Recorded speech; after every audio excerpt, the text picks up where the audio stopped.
você vai ouvir agora uma palavra ministrada pelo pastor Gilberto Suzano. Que Deus te abençoe e que esta mensagem seja edificante em sua vida.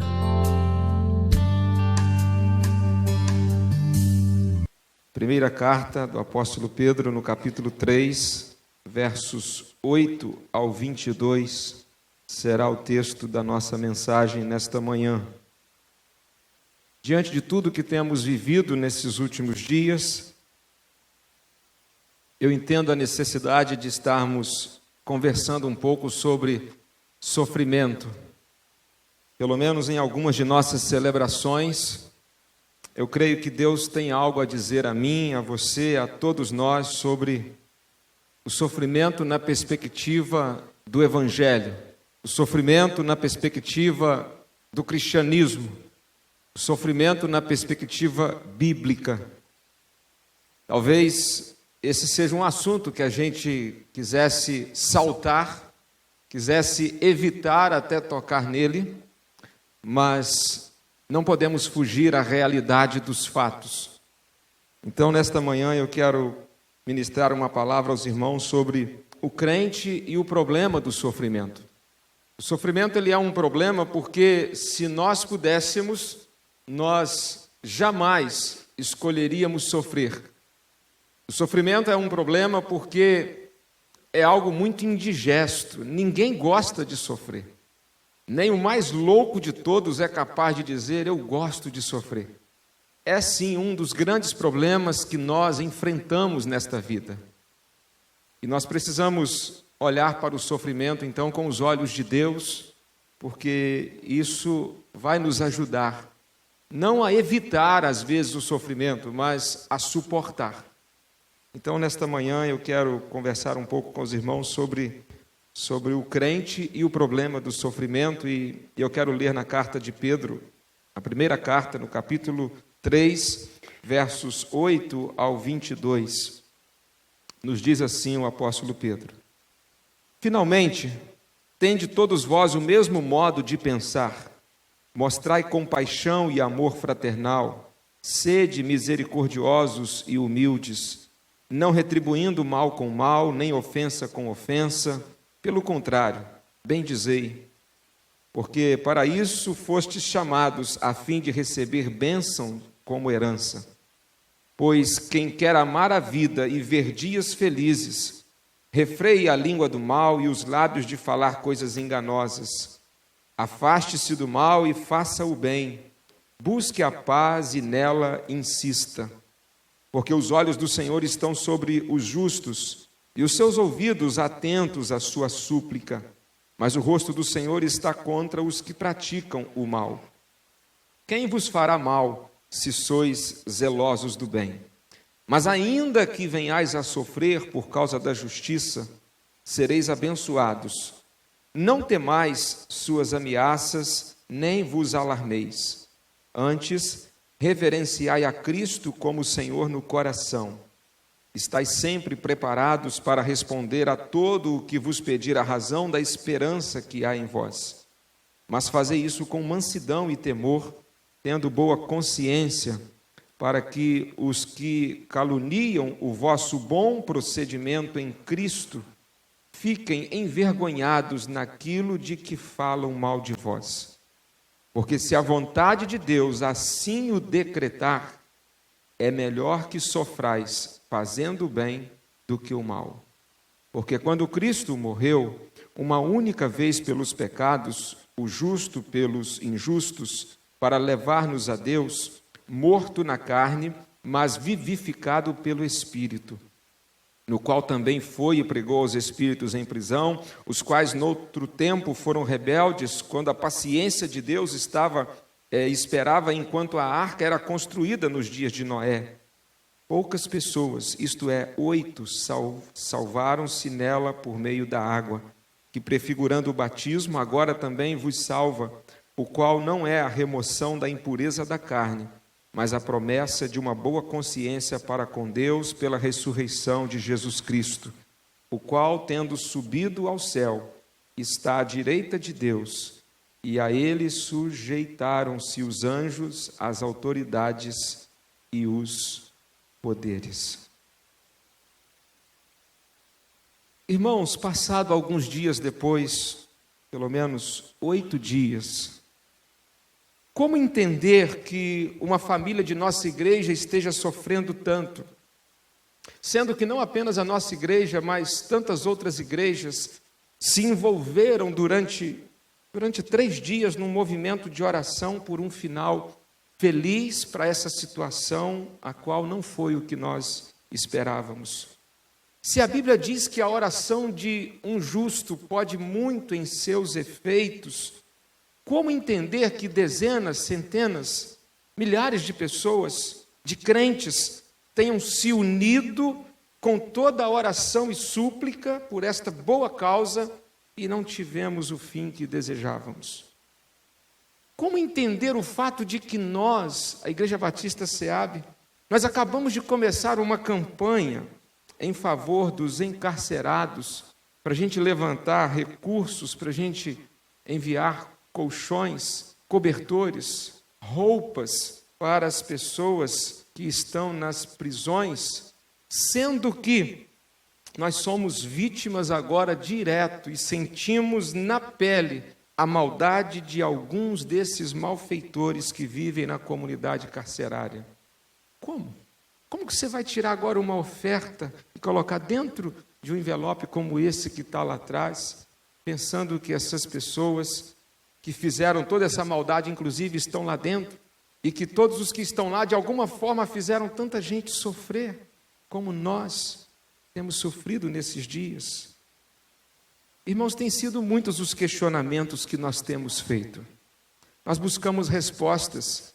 Às vezes, crianças me perguntam: onde estavam os anjos que acampam ao redor daqueles que temem ao Senhor e os guarda e os livra? Será que eles estavam dormindo? Adolescentes e jovens têm questionado onde Deus estava naquela triste noite, nesses últimos dias, envolto por essas turbulências nas quais todos nós temos passado, no meio de tantas perguntas para as quais não temos respostas. Tudo que eu tenho perguntado a Deus é exatamente isso. Deus, o que o Senhor tem a nos dizer neste momento? O que o Senhor pode nos falar, ou que palavras o Senhor tem para aquietar o nosso coração e talvez sossegar um pouco a nossa alma? E em resposta à minha oração, Deus tem colocado em meu coração uma palavra bíblica sobre a questão do sofrimento, a fim de trazer paz à nossa alma e esperança ao nosso coração, nesses dias que estamos atravessando. Por isso, nesta manhã, eu quero trazer essa palavra sobre o crente e o problema do sofrimento. De alguma forma, meus irmãos, nós estamos nesses dias, nesse tempo que estamos vivendo, nós estamos acreditando numa teologia errada hoje, uma teologia que prega que ser crente é ter todas as garantias do mundo de que vamos estar sempre seguros, saudáveis e felizes. Sinceramente, não poderia haver um engano maior do que este. O sofrimento, ele é algo simplesmente normal na experiência cristã. Porque servir a Deus não é contratar um seguro de vida terreno. Ser crente não é entrar numa redoma espiritual blindada e ter a garantia de que nunca mais teremos qualquer problema ou sofrimento algum mais. E talvez a maior prova disso esteja em Hebreus 11, na chamada Galeria dos Heróis da Fé, onde a gente vê o sofrimento pelos quais aqueles servos de Deus, homens tão íntimos de Deus, pessoas tão próximas de Deus, mas pessoas que foram degoladas, pessoas que foram apedrejadas, pessoas que foram decepadas, serradas ao meio. E você caminha pela história da igreja nos seus 3 primeiros séculos e vai perceber que é uma história de sangue puro no tempo, a chamada era dos mártires na história da igreja. Esse tempo que temos vivido deve servir para nos ajudar a reavaliar a nossa própria teologia. Quem é Deus para nós? e por que nós estamos buscando a Deus. Todas essas situações, elas devem servir para a gente rever as nossas reais motivações de por que nós somos crentes, por que nós estamos servindo a Deus, por que nós estamos aqui na igreja. Por quê? Será que é por aquilo que Deus pode nos oferecer? Será que se Deus tirar então a mão dele sobre a nossa vida por alguns instantes e permitir que coisas ruins aconteçam e o sofrimento venha, será que isso pode colocar em risco o nosso relacionamento com Deus? Será que nós podemos deixar de amá-lo? Será que nós podemos deixar de adorá-lo? Será que nós poderemos deixar de servi-lo? Será que há esse risco? Nós não podemos servir e amar a Deus pelo que Ele nos dá, mas pelo que Ele é. Nós não podemos buscar a Deus pelo que Ele nos proporciona ou pelo que Ele nos oferece e abençoa, mas pela pessoa que Ele é. E quando olhamos para a carta do apóstolo Pedro, a primeira em especial, esta carta ela tem como assunto principal o sofrimento humano. Apesar de conter alguns outros ensinos nessa carta, na primeira de Pedro, a grande temática dessa carta é o sofrimento humano. A intenção de Pedro em escrever esta carta foi preparar os crentes daquele tempo para o sofrimento.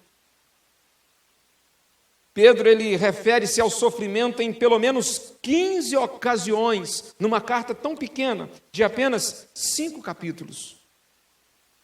Pastor Hernandes Dias Lopes, ele observou que o sofrimento ele pode trazer endurecimento de coração e decepção com a fé.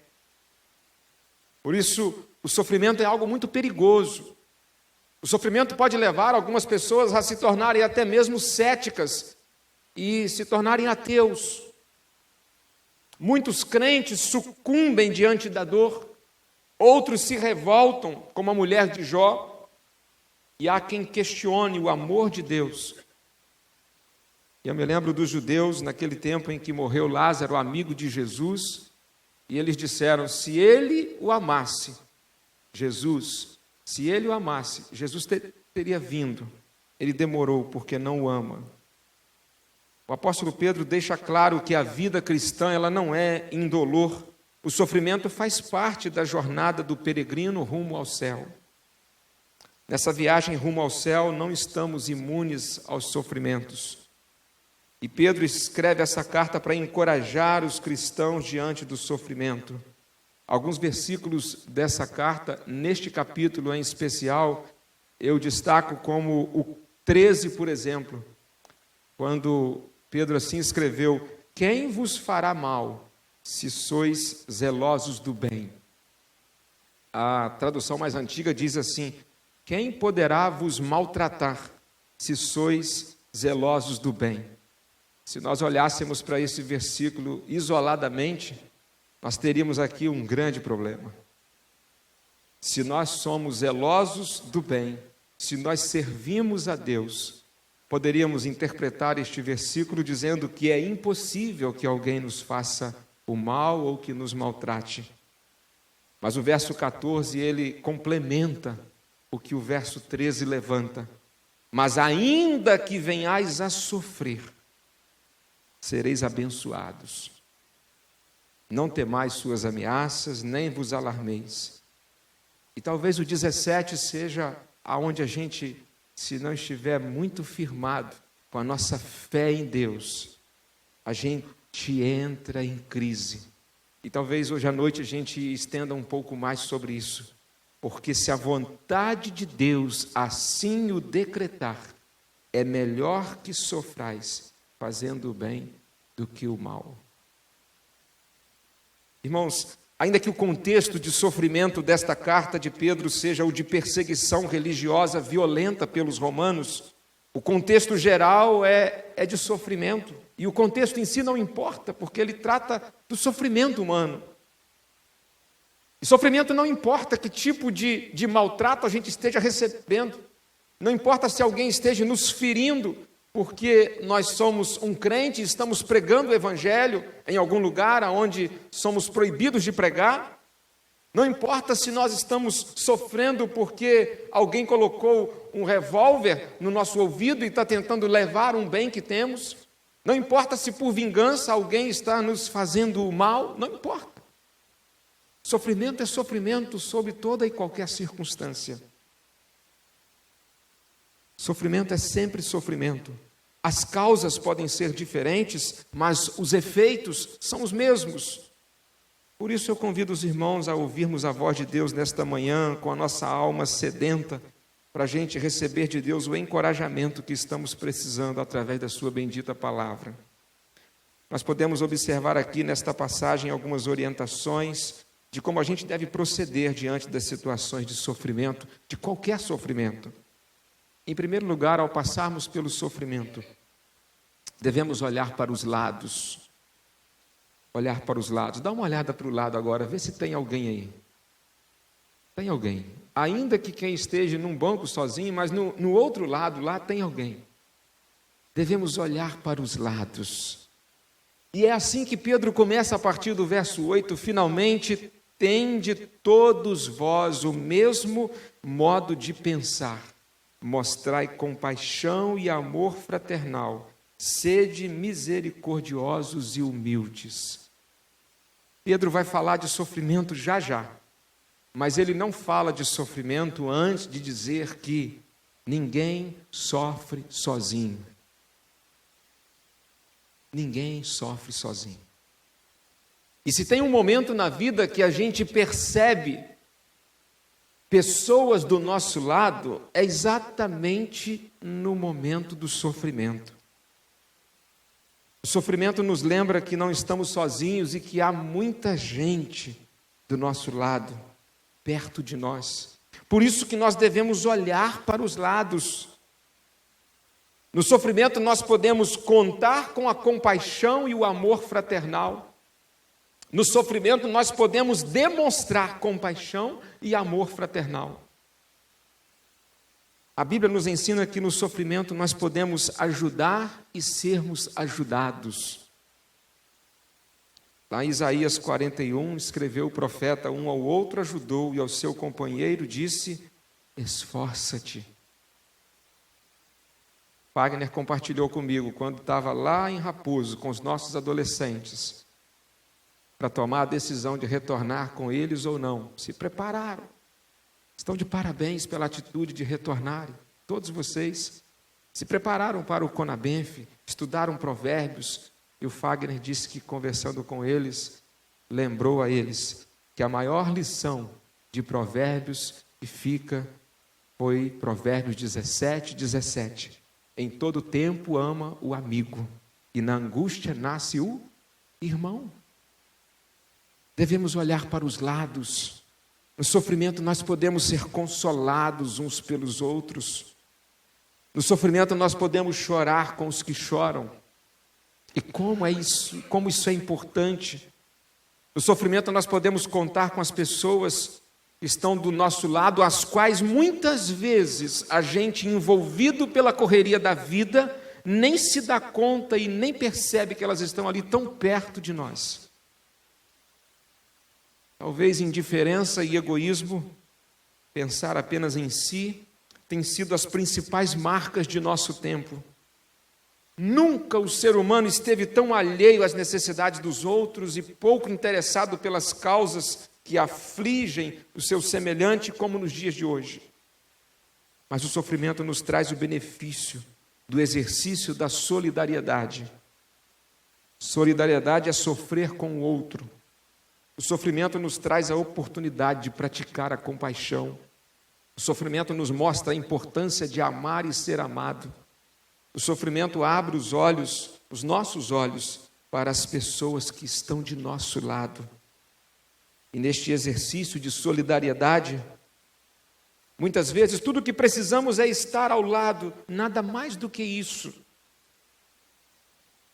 Meus irmãos, quando a gente está vivendo um momento de sofrimento, às vezes, o que a gente precisa não é de alguém que nos fale alguma coisa. mas alguém que esteja presente, talvez apenas para nos ouvir. Às vezes, o silêncio, muitas das vezes, fala mais alto do que tantas palavras que nós possamos dizer a alguém que esteja sofrendo. Ou o silêncio de alguém junto de nós, mas que está ali, muitas das vezes nos ajuda muito mais do que 1000 palavras que possam ser ditas, porque tem coisas que palavras não se expressam. Nesse texto, inclusive, Pedro diz para tomarmos cuidado com aquilo que falamos. Pedro diz no verso 10, refreie a língua do mal e os lábios de falar coisas enganosas. Na hora do sofrimento, Pedro diz, no verso 9, pelo contrário, bendizei. Muitas pessoas, diante do sofrimento alheio, ficam procurando culpado. Um dia perguntaram para Jesus sobre o sofrimento de um cego de nascença. Jesus, quem pecou? Foi ele ou foi o pai dele? Quem que errou para que isso acontecesse? Meus irmãos, o que a palavra de Deus está nos ensinando aqui é que nós devemos ter o mesmo sentimento uns para com os outros, sabendo que qualquer um de nós pode enfrentar as mesmas dores que o outro está enfrentando. Nem sempre Deus nos livra do sofrimento, mas sempre que sofremos, Deus coloca pessoas do nosso lado para chorar com a gente e nos ajudar. E sempre que há pessoas sofrendo, nós podemos ser instrumento de Deus para estar ao lado de alguém que está em sofrimento. Em segundo lugar, quando estivermos sofrendo, nós devemos olhar para os lados, mas Pedro nos ensina também a olharmos para trás. Olhar para os lados é olhar para as pessoas que estão perto de nós. Olhar para trás é olhar para Cristo. Olhar para trás é olhar para aquele que sofreu o sofrimento indevidamente, pelo qual eu e você deveríamos passar. Por isso que no verso 15, Pedro diz assim, antes reverenciai a Cristo como Senhor no coração. E no verso 18, porque também Cristo morreu uma vez pelos pecados, o justo pelos injustos, para levar-nos a Deus, morto na carne, mas vivificado pelo Espírito. Pedro faz uma transição do sofrimento do cristão, sofrimento do crente, para falar do sofrimento de Cristo. O sofrimento de Cristo é singular. Uma vez que ele sofreu e morreu injustamente no nosso lugar.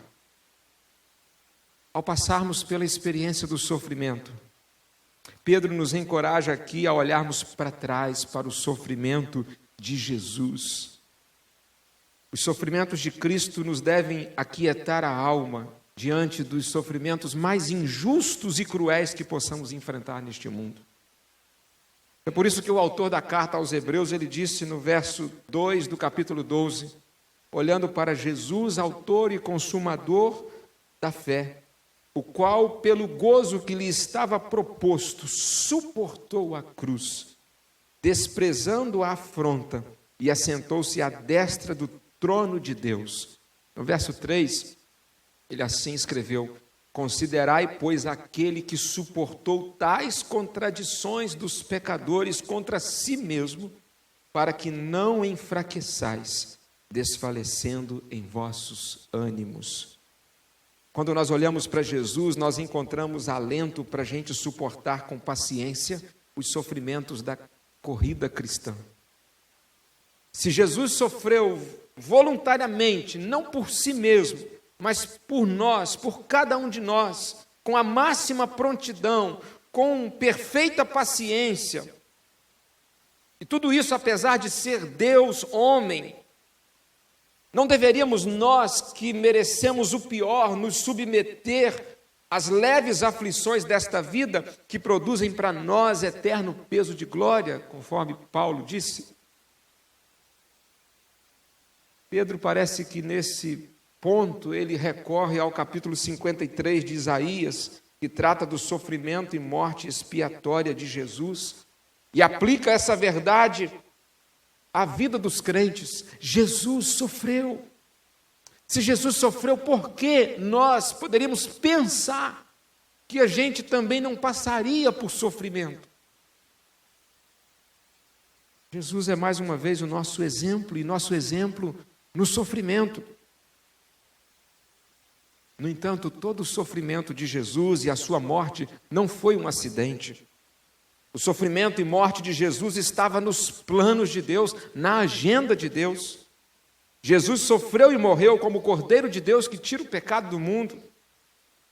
Paulo diz que Jesus sofreu e morreu pelos nossos pecados, segundo foi dito nas Escrituras, pelos profetas. Pelo sofrimento e morte na cruz, Jesus cancelou toda a dívida que era contra nós e despojou os principados e potestades. Jesus sofreu pelos pecados de seu povo de uma vez por todas. Jesus sofreu não pelos justos, pelas pessoas boas, mas pelos injustos. Paulo diz que Cristo morreu por nós, sendo nós ainda pecadores. O sofrimento de Jesus foi por nossa causa. E o mistério é que aquele que não merecia sofrer, aceitou o sofrimento que nós teríamos de sofrer. E veja que o sofrimento de Jesus foi capaz de nos proporcionar a maior e a melhor de todas as bênçãos, que não são os anjos ao nosso redor, não é a certeza e garantia de que nada, nenhum mal chegará à nossa porta, mas a maior de todas as bênçãos que o sofrimento de Jesus foi capaz de nos proporcionar, foi levar-nos a Deus. É isso que Pedro está dizendo no verso 18. Cristo morreu para levar-nos a Deus. E Ele começa nos levando a Deus quando a gente toma a nossa decisão. Quando a gente recebe Ele como nosso Salvador. E a gente começa o nosso caminho de volta para Deus. Ele disse, eu sou o caminho, a verdade e a vida. Ninguém vem ao Pai a não ser por mim. E a gente começou essa caminhada de volta para Deus. No dia que a gente creu e recebeu Jesus como nosso Salvador. E nós seremos levados completamente para Deus. No momento em que deixarmos esta vida terrena. Agora, como que se deixa essa vida terrena? Apenas pela morte. Somente 2 homens tiveram o privilégio de não morrerem. Elias e Enoque. Coincidentemente, o nome deles começa com a letra E. Sabe o que isso significa? Nada. Talvez alguém pudesse pensar, se meu nome também começa com a letra E, eu devo também viver esse privilégio. Não, é pela morte. Pela morte. Alguns têm o privilégio de ser chamados para definitivamente estar diante de Deus na eternidade, sem muita dor. Dormem e não acordam. Mas isso são poucos. Muito pouco. A gente vai recordar de Estevão, que de joelhos recebia pedradas sobre a cabeça, a ponto de fazer um monturo sobre ele de pedras, e diz a Bíblia que ele via, Atos 7, os céus abertos, e Jesus sentado à direita do Pai, para recebê-lo, para levá-lo definitivamente a Deus. Veja que todo o sofrimento de Jesus, então, ele teve um resultado final positivo, que foi nos salvar. O propósito do sofrimento e a morte de Jesus foi nos reconciliar com Deus, abrindo diante de nós a grande porta da graça para nos dar o livre acesso a Deus. Meus irmãos, todas as vezes que nos depararmos com as situações múltiplas e variadas de sofrimento, nós devemos olhar para trás, devemos olhar para o Getsêmani, devemos caminhar em memória um pouco pela via Crucis, devemos trilhar a via dolorosa, devemos subir o Gólgota, o Monte Calvário, devemos chegar ao cume daquele palco de dor, lágrimas e sofrimento, Em meio aos piores sofrimentos que a vida possa nos reservar, nós devemos subir aquele monte Calvário e nos colocar ao pé da cruz e olhar para o sofrimento de nosso Salvador Jesus. Agora deixe-me te dizer uma coisa. É triste, mas é verdade. Que a gente se desespere diante do sofrimento pelo fato de que pensamos muito pouco ou nada sobre o Jesus que nós cremos e o sofrimento que ele passou. Sabe qual é a grande realidade da maioria de nós? Que a gente só lembra da morte de Jesus quando a gente está aqui diante desse pão e desse cálice. Responda para você mesmo. No decorrer de um dia, de uma semana, de um mês, quantas vezes você pensa em Jesus e no seu sofrimento para nos dar a vida eterna? Quantas vezes? Nós deveríamos ler, talvez sistematicamente, toda semana, um pouco sobre a crucificação de Jesus. Porque se nós tivermos isso mais em nossa mente, nós vamos enfrentar o sofrimento com muito mais condição, força espiritual. É isso que Pedro está tentando nos ensinar. Se olhássemos mais para o Calvário, se mantivéssemos mais a memória da cruz, nós suportaríamos o pior dos sofrimentos com muito mais força. Em terceiro lugar, em meio ao sofrimento, nós devemos olhar para frente. Olhar para frente. A gente olha para os lados e vê as pessoas que estão perto de nós, ao nosso redor, com as quais nós precisamos sofrer com o sofrimento delas, com as quais nós podemos contar diante dos nossos sofrimentos. Nós olhamos para trás, olhamos para Jesus, o sofrimento que ele teve lá na cruz. E Pedro agora está nos ensinando a olhar para frente, lá no verso 21 e 22. Mas a promessa de uma boa consciência para com Deus, pela ressurreição de Jesus Cristo, o qual, tendo subido ao céu, está à direita de Deus, e a ele sujeitaram-se os anjos, as autoridades e os poderes. Devemos olhar para os lados e ver as pessoas. Devemos olhar para trás e vermos Jesus. Devemos olhar para frente e contemplarmos a realidade do céu. O céu é a nossa esperança. Há uma bendita promessa, meus irmãos, de que o pior de todos os nossos sofrimentos, ele não vai durar para sempre. O mesmo Jesus que foi para o céu e está no céu, ele nos levará também para lá. E a dor mais forte, o sofrimento mais horrível e as lágrimas mais amargas que nós podemos experimentar, elas estão com seus dias contados, porque há um céu nos esperando, há um paraíso sem dor e sem sofrimento à nossa espera. Jesus já está lá, sentado à direita do Pai. Por isso nós devemos viver olhando também para frente, olhando para o céu. O crente precisa viver no tempo futuro. As nossas ações e reações diante das piores situações de sofrimento da vida, elas devem ser governadas por essa esperança cristã. Quando as circunstâncias ao nosso redor estiverem sombrias e nos causarem medo, nós devemos olhar para frente, para o lugar para onde estamos indo. É pelo fato do crente viver nessa perspectiva futura que ele consegue suportar as provas e os sofrimentos desta vida. Aqui nós somos estrangeiros, somos forasteiros. A nossa pátria permanente não é aqui. Nós estamos a caminho da nossa pátria celestial. O apóstolo Pedro aqui, ele ainda vai lembrar de uma referência lá do passado, um homem chamado Noé. Noé viveu alguns dias dentro da arca, cerca de 6 meses. Eu acredito que aquele tempo dentro da arca foi um tempo providencial, mas um tempo provisório, temporário. A arca não foi definitiva. E Noé sabia disso. Por isso, eu creio que Noé levou para aquela arca apenas o necessário. Apenas o necessário. A perspectiva de Noé era pelo novo mundo que Deus estaria lhe entregando depois que as águas baixassem. E Noé deve ter pensado assim: eu não preciso levar nada comigo, sabe por quê? Porque depois que as águas baixarem, não vai ter ninguém mais, tudo vai ser meu. Ou seja, tudo vai estar diante de mim para eu poder usufruir e desfrutar.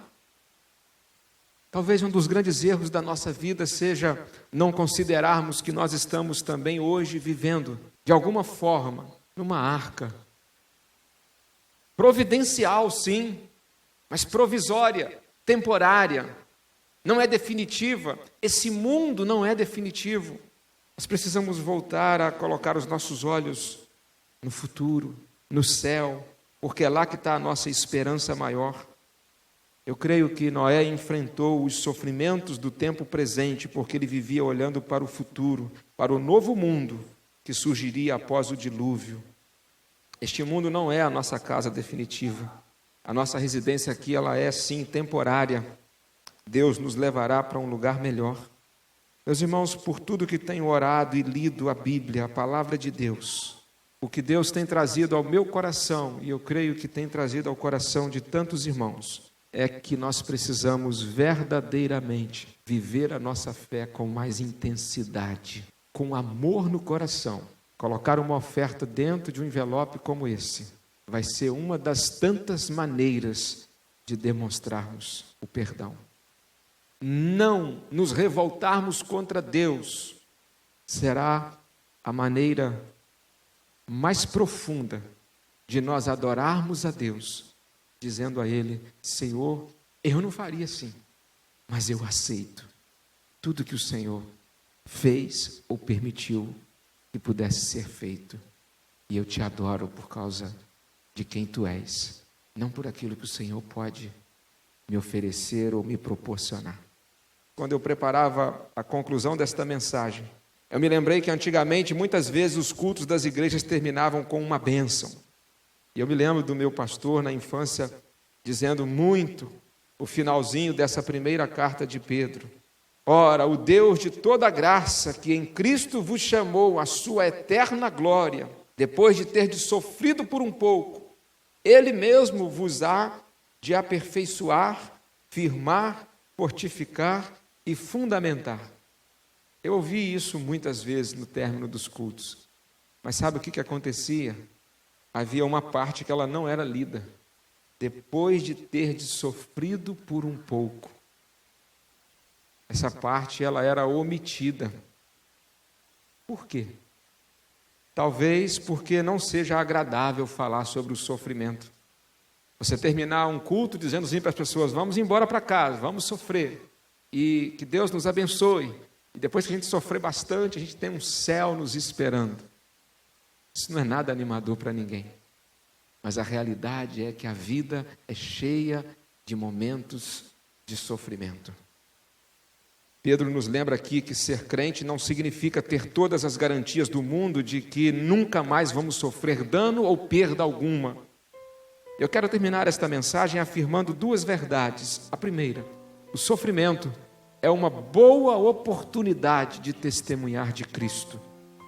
Pedro, falando sobre o sofrimento, ele diz: mas fazei isso, suporte o sofrimento, com mansidão e temor.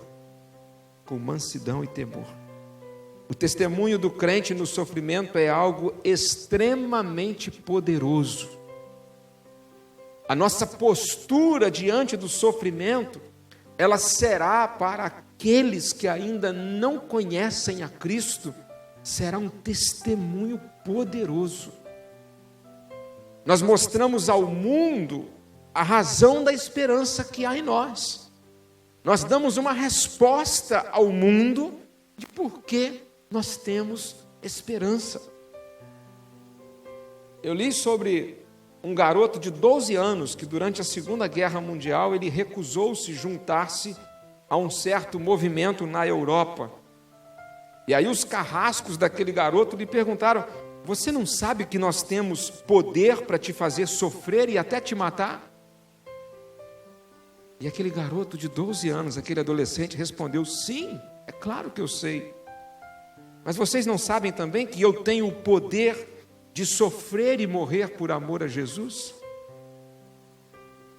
O sofrimento do crente é uma porta aberta para o testemunho cristão.